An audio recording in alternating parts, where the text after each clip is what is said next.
Angular width of central maximum. Here, position of the corner points of central maximum are shown. This is angular width. This angle is theta. This angle is theta. This is size of the slit. This distance is d, which is distance between the slit and the screen. So let's write the expression. So half angular width of central maximum, as we have seen that sine theta is equal to, or a sine theta equal to lambda. If theta is small, in that case, theta will be lambda by a. So this portion from here to here, this will be lambda by a. If you remember here, this is lambda by a. This point is minus lambda by a. This is minus 2 lambda by a.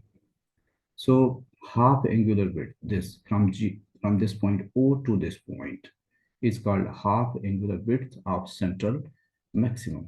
So that will be lambda by A. Now, angular width means total from this point to this point will be double of it. Angular width will be equal to 2 theta, which will be 2 lambda by A.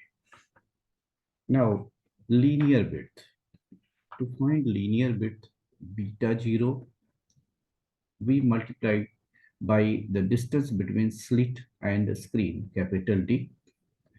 So we get capital D times 2 theta, and that will be equal to twice of capital D lambda divided by A. Now, linear width of secondary maximum. So angular width of secondary maximum, this from lambda A to 2 lambda A. So angular width is equal to just lambda by A, and linear width,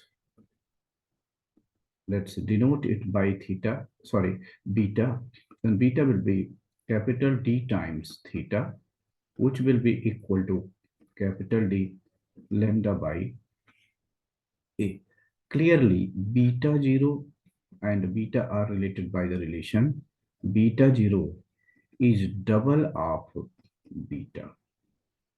So we can say that the central maximum of a diffraction pattern is twice as wide as secondary maximum. Now, let's find out another important thing, that is ray optics as a limiting case of wave optics, or Fresnel's distance and Fresnel's zone. So we have to define here. We know that angular spread of secondary maximum is given by theta equal to lambda upon A.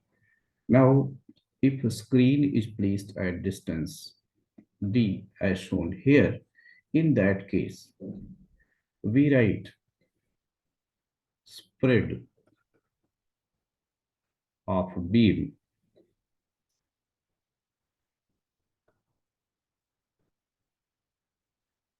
over a linear width, say it is x, will be equal to d times theta, that is d times lambda by A. Now, there is special case of this x when x is the size of the slit. Here, this is A.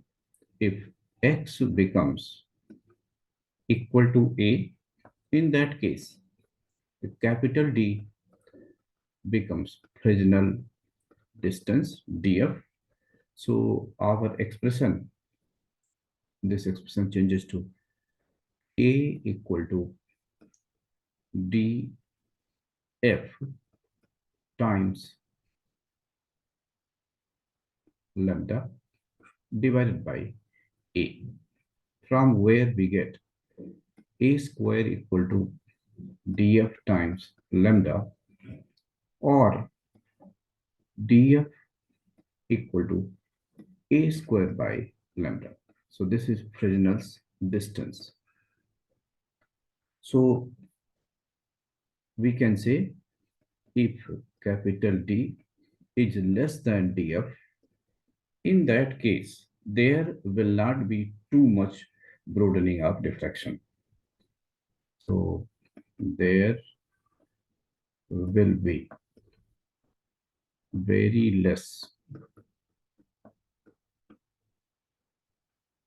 broadening of diffraction.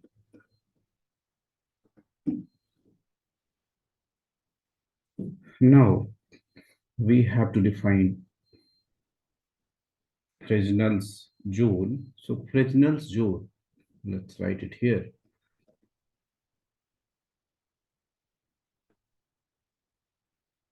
This is S. Fresnel's zone is AF. So here in place of A, we write AF. So it will become DF equal to AF square upon lambda, from where we get AF square equal to DF into lambda or AF equal to root of DF into